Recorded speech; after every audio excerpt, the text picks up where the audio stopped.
chers amis, merci d'être venus à ces vœux un peu singuliers, puisqu'en effet, cette année, dans les CFA, je trouve qu'il y a un côté un peu assez passionnant de faire une intervention. La semaine dernière, j'en ai fait une sur... J'avais comme pupitre un établi de menuisier. Cette fois, on est dans un CFA de l'automobile, décoré aussi par des apprentis fleuristes qui ont fait d'abord une haie d'honneur. On a rarement, quand on est élu, des haies d'honneur.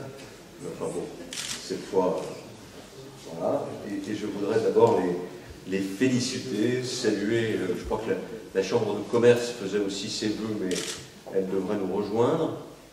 Il y a au moins 2 présidents de chambre consulaire. Je vois le président de la Chambre d'agriculture. Et puis je voudrais particulièrement saluer aussi mes collègues de la région qui sont là.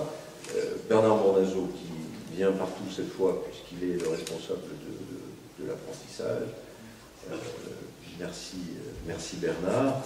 Je voudrais saluer Renaud Lagrave qui s'occupe et de quelle façon du tourisme, qui est aussi un secteur qui mélange à la fois l'artisanat et puis le plus important secteur économique en termes d'emploi de l'Aquitaine, pas oublier, puisqu'on va en saison haute jusqu'à 65 000 emplois. Saluer Alain Bachet aussi, saluer Éric Guillotot, qui lui a une tâche considérable puisqu'il s'agit de redresser les comptes de la nation à travers l'exportation. Donc vraiment, merci à ce que fait Éric.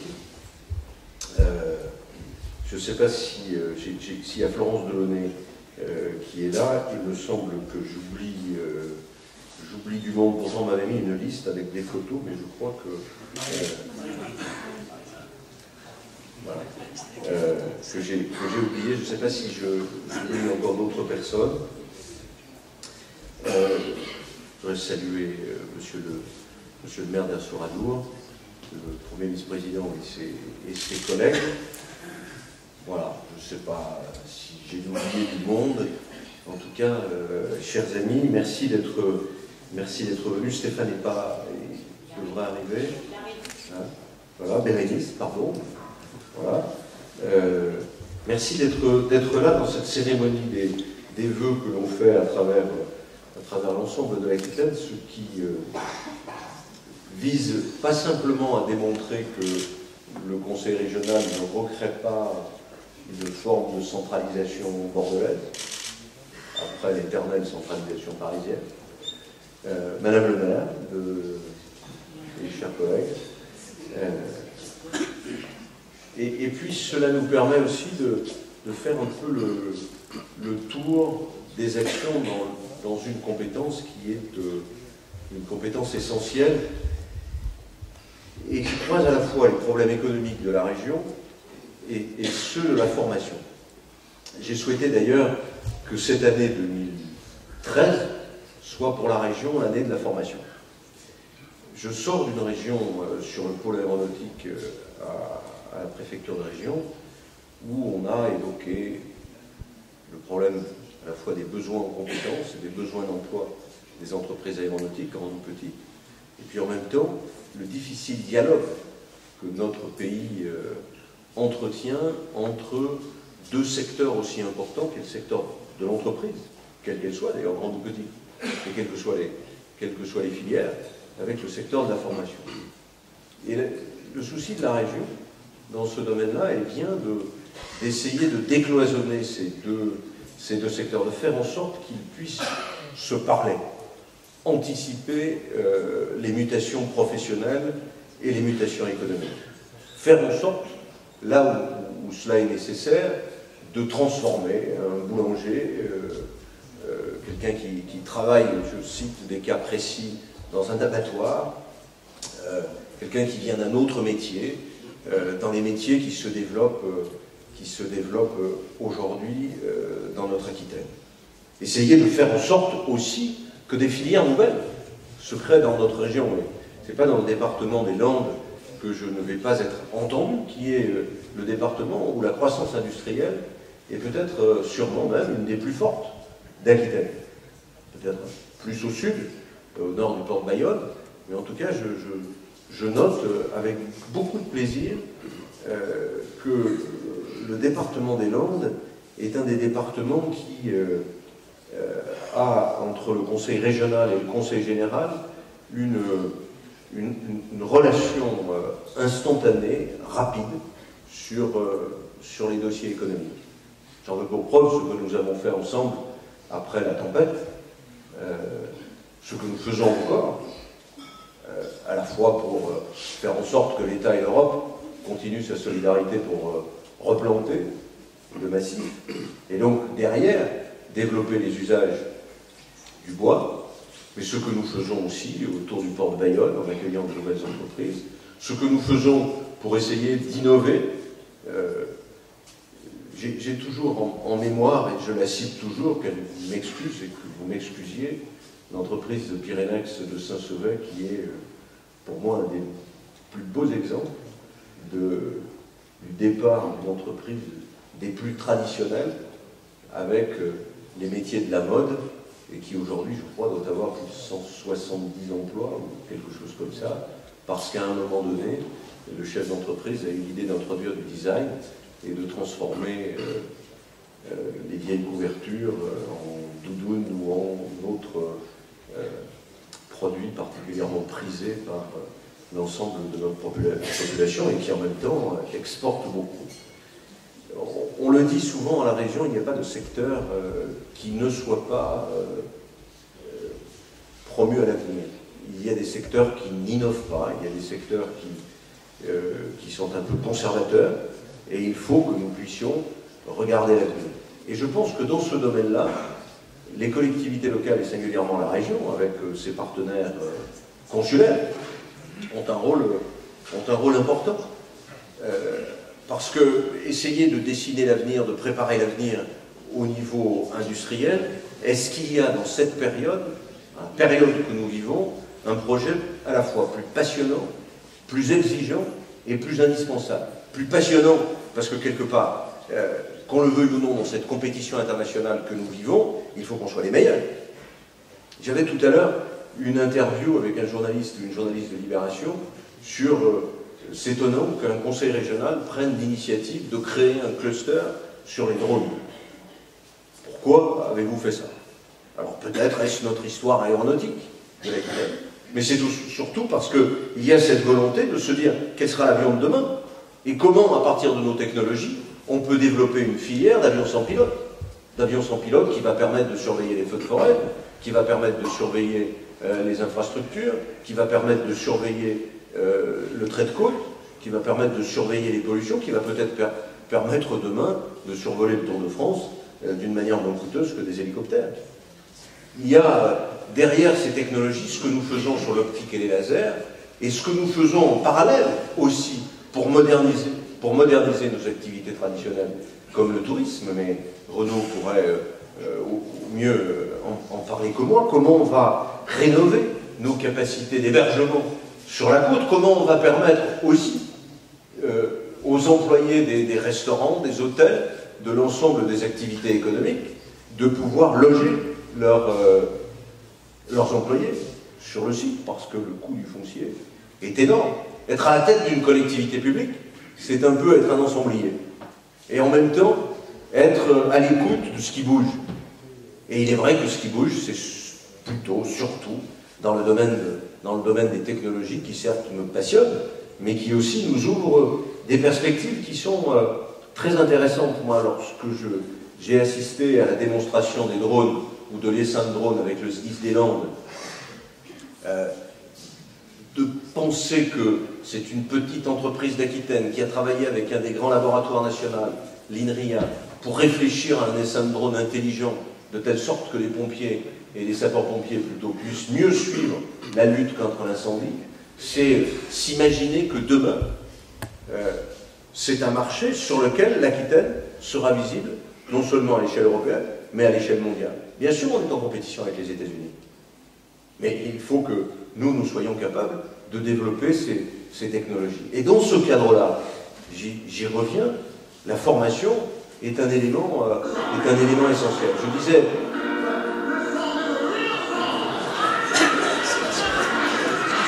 je ne suis pas ventriloque.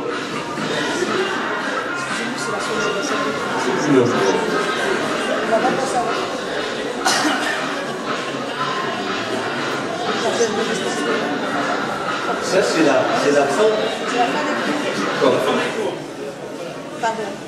Vous pouvez rester, ne partez pas. J'évoquais cette année de la formation. Et je discutais tout à l'heure 2 minutes avec Bernard Mornazo. Nous sommes arrivés il y a une dizaine d'années, en gros, il devait y avoir, Bernard, autour de 14 000, 13 500 apprentis. Nous sommes aujourd'hui 20 000. Enfin, il y a 20 000 apprentis. Et nous nous sommes fixés comme objectif d'arriver à 23 000. Et de faire en sorte que la souplesse de l'organisation de l'apprentissage puisse bien répondre à des emplois qui ont, sur le territoire, leur prégnance et leur développement. On sait que la maison bois va se développer. On sait que la réparation automobile, et singulièrement maintenant avec les difficultés que les ménages peuvent avoir, on sait que l'environnement floral, on sait que, aussi sur un autre plan, un certain nombre de jeunes sont plus dans des parcours de réussite avec la voie de l'apprentissage qu'avec la voie de l'enseignement initial traditionnel. C'est cela qu'il faut jouer, c'est cette souplesse et cette réponse. Et nous allons ici investir pour la région plus de 10 millions d'euros, 11 millions je crois, sur un projet de 15 millions d'euros de CFA. Renaud me rappelait tout à l'heure que nous avions investi, je crois, 23 millions d'euros sur le lycée, madame. Je crois que c'est à peu près ça. Je viens d'arriver, monsieur le Président. À la fin, en tout, ça sera 23 millions. C'est pas mal d'arriver dans ces conditions. Voilà. Et ce qui me plaît, je l'évoquais aussi tout à l'heure en aparté, c'est qu'une collectivité ou des pouvoirs publics puissent se dire je ne veux pas tout faire, mais au moins ce qui est essentiel, je le termine. Je vais jusqu'au bout. On avait besoin de reconstruire tous les CFA d'Aquitaine, de créer ici ou là, on était à Pau, on était à Bayonne, des universités des métiers. Faire en sorte que aussi le statut de l'apprenti soit un statut qui soit au même niveau que les autres, que l'apprenti se sente honoré d'être dans ce parcours. Et nous aurons, l'année prochaine, dans 2 ans ou dans 3 ans, rénové l'ensemble de l'outil d'apprentissage. Faire en sorte que ce qui s'apprend, et dans les CFA, et dans les lycées professionnels, ou la façon avec laquelle ça s'apprend, le matériel en place, l'informatisation, la compétitivité d'une certaine manière de l'appareil de production, d'apprentissage, soit au même niveau que l'entreprise. Et je sais qu'il y a aussi beaucoup d'entreprises qui viennent dans certains CFA ou dans certains lycées professionnels former en formation permanente leurs propres salariés. Et le moment où nous aurons réussi en France, un peu grâce aux régions d'une certaine manière, un peu grâce à la proximité, à ce qui fait une contrainte de réponse publique aux exigences, c'est que les 3 formations initiales, continues et par apprentissage vont pouvoir cohabiter dans un même lieu, vont pouvoir, pour des raisons d'économie bien entendu, pour des raisons de bonne gestion de l'argent public, cohabiter dans un même lieu. Et ce que vous faites ici entre le CFA et le lycée est quelque chose d'exemplaire que je pourrais évoquer dans d'autres lieux en Aquitaine. Le fait qu'on puisse proposer une mutualisation de ces équipements est quelque chose d'essentiel. Et cet effort, nous allons essayer d'aller jusqu'au bout. Comme nous allons jusqu'au bout aussi sur le logement des jeunes, on en parle souvent, parce qu'il y a un énorme problème du jeune quand il est au lycée.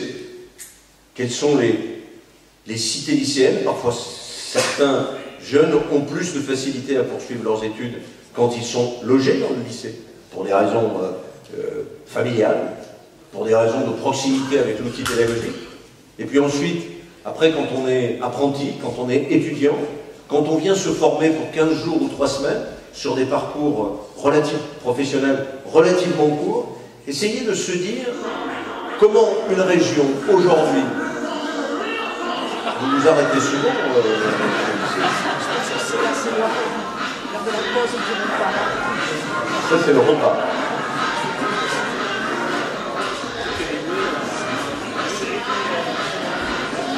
C'est vous qui avez choisi la musique?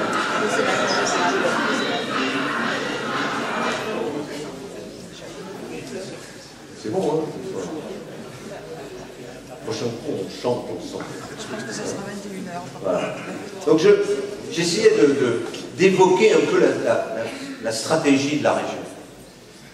Encore une fois, pas être partout, mais être sur un certain nombre de dossiers sensibles qui font bouger les autres.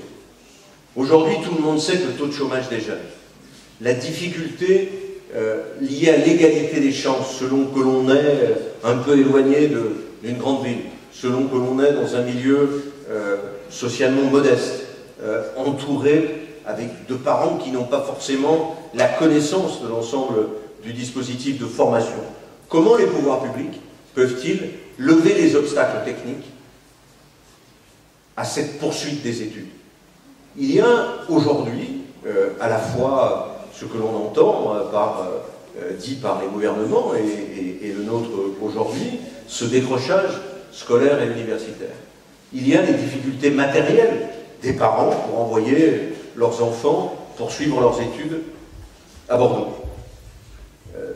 Nous aurons construit, à la fin de cette année, plus de 4000 logements étudiants neufs.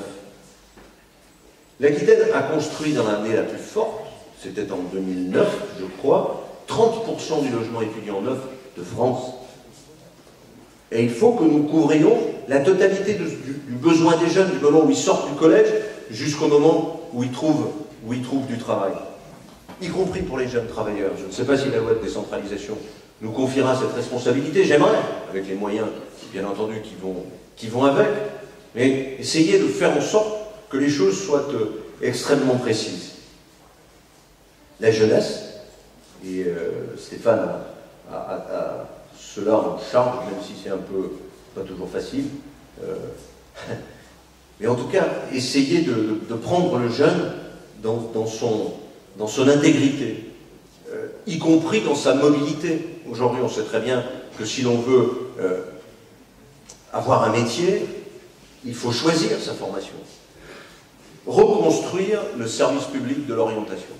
Ça va être une des grandes tâches que la loi de décentralisation va confier aux régions. Construire l'apprentissage des langues. On sait qu'on est mauvais en France. Faire en sorte que dans chacun des lycées, on puisse avoir des labos média langues. La façon d'apprendre des langues étrangères, la façon de pouvoir être mobile à l'étranger, est une des constructions premières que nous avons essayé de mettre en place. Et ce qui nous revient aujourd'hui par l'Éducation nationale, c'est que les dispositifs, je ne sais pas s'il y en a un ici dans votre lycée, madame, un labo média langue. Absolument, merci, monsieur le Voilà.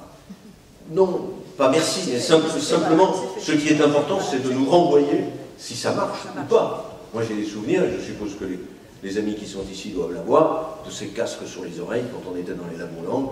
Au bout d'un quart d'heure, on en avait marre. Donc on est historiquement mauvais en anglais, en espagnol et en allemand, c'est terrible, pour la construction européenne. Enfin, je pense qu'il faut que les jeunes aujourd'hui soient formés, et soient formés dans les langues étrangères.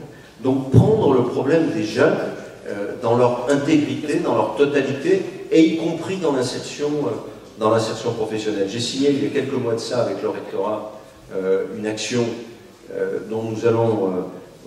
sur laquelle nous allons mener une expérimentation dans un lycée en Lot-et-Garonne, pour créer à l'intérieur du lycée ce qu'on appelle un micro-lycée, pour faire en sorte que les jeunes qui sont en situation de décrochage puissent, avec un accompagnement spécifique, être ramenés au même niveau que leurs collègues qui peuvent suivre l'année scolaire d'une manière parfaite. Remettre à chaque fois la pierre sur l'établi pour que le jeune puisse se former. Et puis il y a bien entendu tout ce que nous faisons sur l'université, y compris d'ailleurs dans les langues. j'ai noté qu'il y avait 2000 étudiants dans les Landes, soit en BTS, soit dans les formations à Mont-de-Marsan. Et le souci que j'ai aujourd'hui dans les mouvements de réorganisation des universités, c'est que nous ayons bien une université d'Aquitaine. Alors elle s'appellera peut-être Université de Bordeaux et d'Aquitaine. Il ne s'agit pas de mettre en cause le poids de Bordeaux dans ce domaine-là. Mais nous avons à faire en sorte que des points avancés des universités puissent exister à Mont-de-Marsan, puissent exister à Périgueux, à Agen, bien entendu Pau et Bayonne, parce que l'on sait que dans ces universités-là, c'est le premier pas pour les jeunes qui ont peut-être le moins d'appétence pour les études, pour qu'ils mettent un pied dans les études supérieures. Les résultats statistiques que nous avons aujourd'hui sur la réussite de l'enseignement supérieur et les catégories sociales est dramatique en France. Nous sommes un des pays d'Europe où la distance entre la réussite universitaire et l'origine sociale est la plus éloignée, la plus distendue. Et ce n'est pas une société qui n'a plus d'ascenseur social, est une société qui ne peut pas bien fonctionner. Nous sommes d'ailleurs dans une société qui n'a pas de morale. Regardez les enquêtes d'opinion que nous lançons à chaque fois. La région fait un effort considérable pour l'université et la recherche, à la fois pour l'ascenseur social, comme l'on dit, mais aussi pour faire de la région une région attractive à l'échelle européenne. Aujourd'hui, les groupes industriels, s'il n'y a pas quelque part une présence de laboratoires ou d'enseignement supérieur, ni leurs cadres n'ont envie de venir, ni leur recherche, ni leur laboratoire de recherche ne se développent. Et l'université est un des moyens aussi pour développer des filières nouvelles. Ce que nous essayons de faire sur l'optique, les lasers, la santé aussi, parce qu'il y a là, demain, des secteurs d'avenir qui ne seront pas en concurrence, ou moins en concurrence, qu'un certain nombre d'activités qui peuvent exister dans notre pays. Donc, essayez de prendre ce cœur de métier qui est celui de la région, qui part de la formation, en passant par la recherche, jusqu'au développement économique, et le conduire à son terme, essayer de faire se parler. Si Luc Pabeuf était là, il le dirait mieux que moi, les forces socio-économiques, celles et ceux qui ont la tête dans le guidon, qui sont sur l'établi ou qui sont à la tête d'une entreprise, mais qui sont aussi organisations syndicales, pour pouvoir nous renvoyer la façon avec laquelle le corps social réagit aux politiques. Et la force de la région, c'est aussi d'avoir une seconde assemblée qui nous permet, et nous sommes la seule région à le faire, de passer toutes nos décisions au crible de ces groupes interassemblés et de faire en sorte que nous puissions avoir une vision socio-économique en même temps que nous pouvons avoir une vision politique de la puissance publique ou une vision administrative. Essayez d'être à chaque fois un pont plus loin sur la politique publique, dans quelque domaine que ce soit, dans le domaine industriel, dans le domaine agricole, dans le domaine agroalimentaire, dans le domaine du tourisme, dans le domaine de l'aménagement. Il y a là des dossiers à mener, et dans les périodes de crise, je pense que c'est sûrement à ce moment-là que la puissance publique doit prendre tout son rôle, être capable de participer ou de connaître l'anticipation des secteurs, de mettre en place les formations adaptées aux métiers de demain ou aux métiers qui se développent. On ne va pas construire des maisons de bois comme on construisait des maisons en moellon.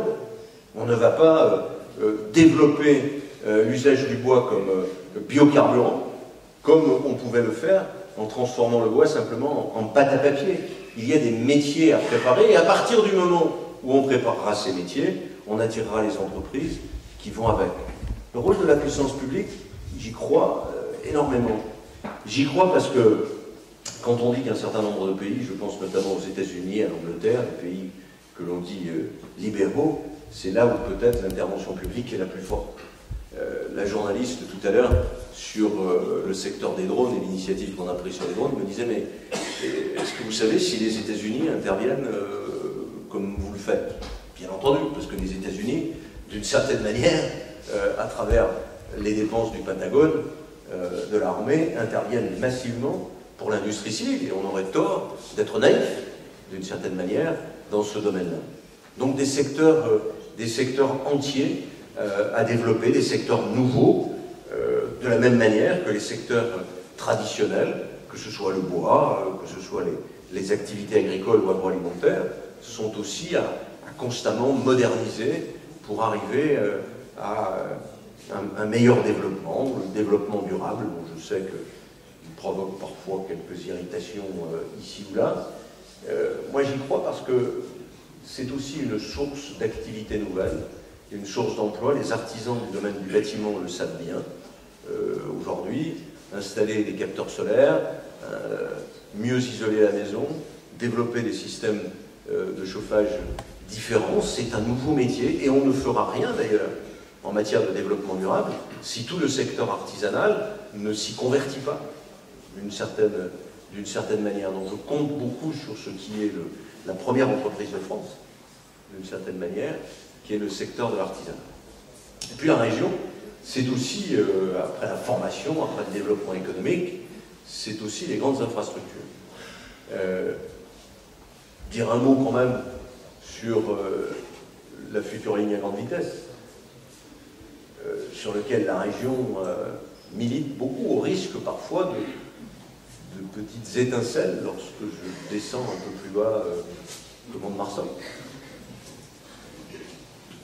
Mais bon, je crois que quand on croit à quelque chose, et puis quand je regarde aussi chacune des élections où nos concitoyens d'Aquitaine se sont prononcés, je crois que ma position, la position des amis qui sont autour de moi, ont toujours été, à l'égard de la ligne à grande vitesse, extrêmement favorables.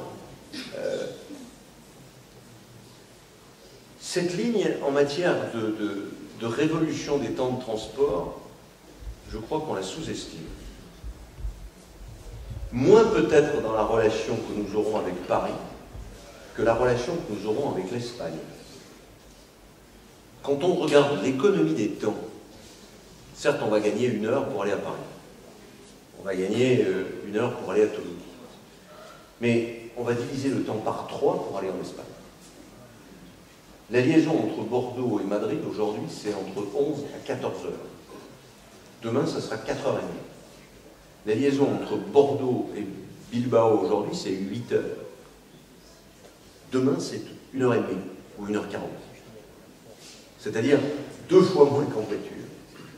Donc on va pouvoir désengorger les voies routières et on va pouvoir aussi, je l'espère, parce que l'Aquitaine étant que le peloton de l'Europe dans ce domaine-là, mettre massivement des centaines, voire quelques milliers de camions sur le fer. D'abord, on pourra demander au pouvoir public de mettre en place une écotaxe sur la circulation des camions à travers l'Aquitaine.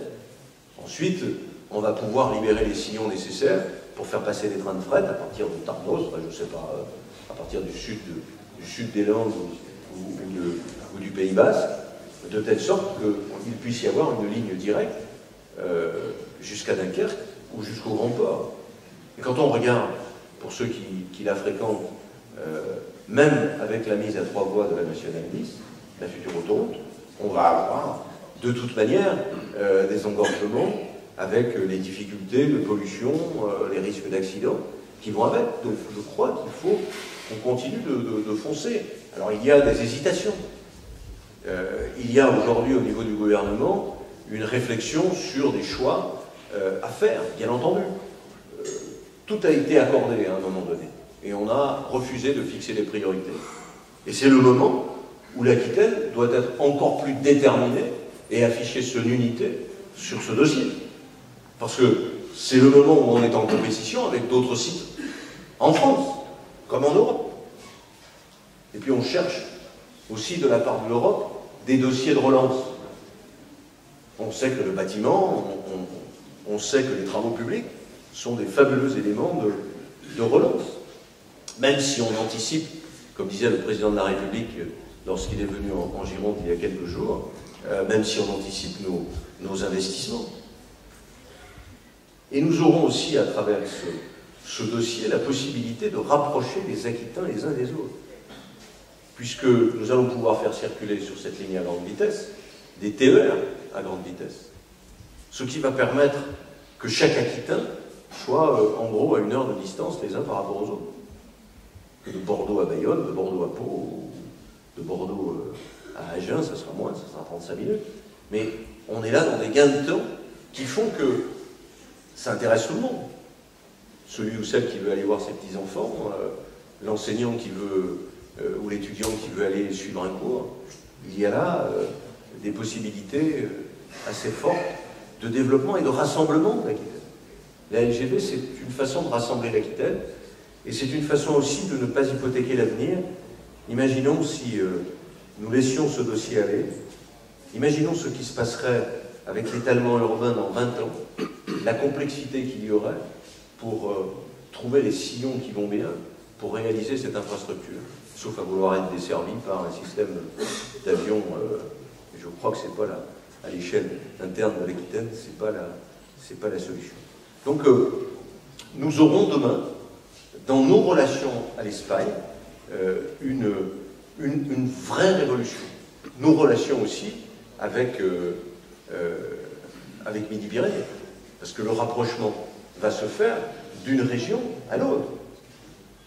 Et quand je regarde le nombre de voyageurs qui sont prévus sur la liaison Toulouse-Bayonne, plus d'1,5 million de voyageurs sont prévus, c'est assez considérable sur ce plan-là.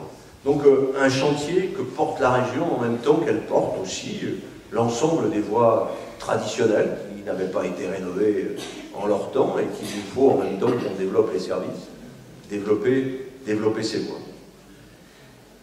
Je n'ai pas évoqué la totalité des chantiers de l'Aquitaine, en tout cas, je reviens d'un mot sur ces aspects de formation parce que je souhaiterais vraiment que cette année soit l'année de la formation.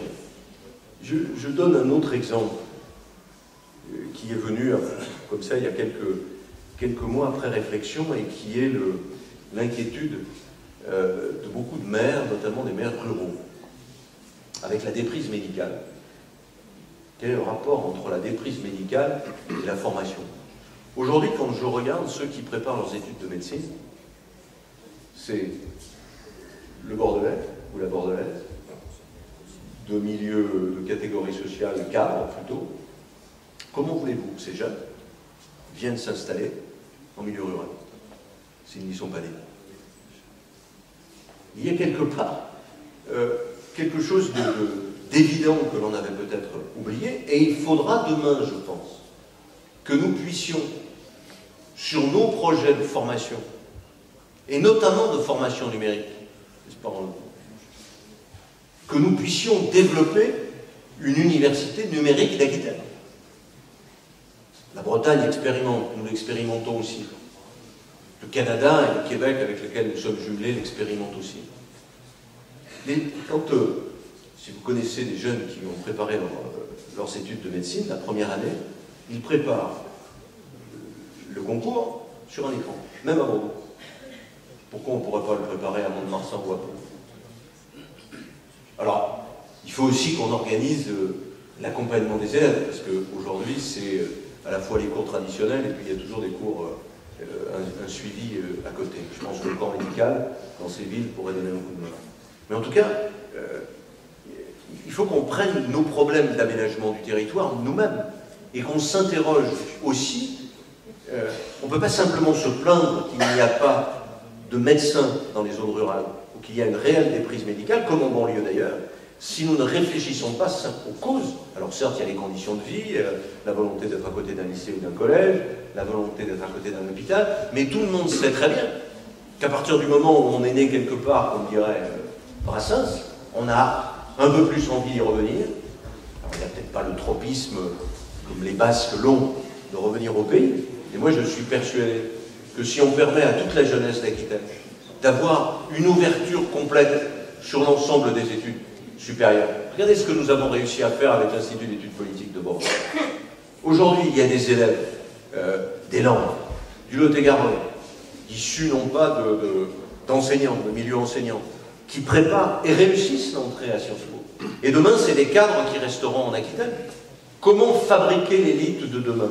Comment fabriquer les artisans et les chefs d'entreprise de demain, mais comment fabriquer aussi l'élite de demain d'une région?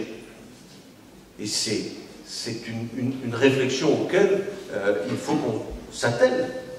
Et je pense que nous avons des outils entre les mains pour le faire. Ça suppose que Nous considérions aussi que l'action publique est faite d'anticipation, est faite d'idées nouvelles, de remettre en cause peut-être quelques vieux schémas pour nous avancer et essayer de détecter quels sont les blocages que nous rencontrons aujourd'hui pour arriver à plus d'égalité des chances, à plus de développement. Voilà ce que je voulais vous évoquer en dehors du plaisir que j'ai à me retrouver ici dans ce CFA. On a vraiment l'impression que c'est un CFA fleurs et plantes. Hein. On ne voit pas les voitures d'ici ou mal. Hein. Là, c'est le lycée, je pense. Là, c'est le lycée. Voilà. Donc voilà, je vous souhaite en tout cas à tous et à toutes une très bonne année. J'espère que cette année sera fructueuse pour le département, pour les jeunes, pour l'Aquitaine. C'est une région qui aujourd'hui est plutôt tonique sur le plan économique et sur le plan de l'emploi. J'espère que nous pourrons, en tout cas c'est ma préoccupation et la préoccupation de l'équipe exécutive, continuer comme cela. Je souhaite qu'on fixe une... On n'a pas posé la première pierre. Hein, on a posé la première pierre et on l'inaugure. Si, voilà. Ouais, c'est vrai que j'étais pas là. Et qu'on puisse inaugurer très rapidement. Ça, vous serez là. Parce que là, je serai là, absolument. Bonsoir, bon appétit, et merci aux apprentis qui nous ont préparé cette soirée.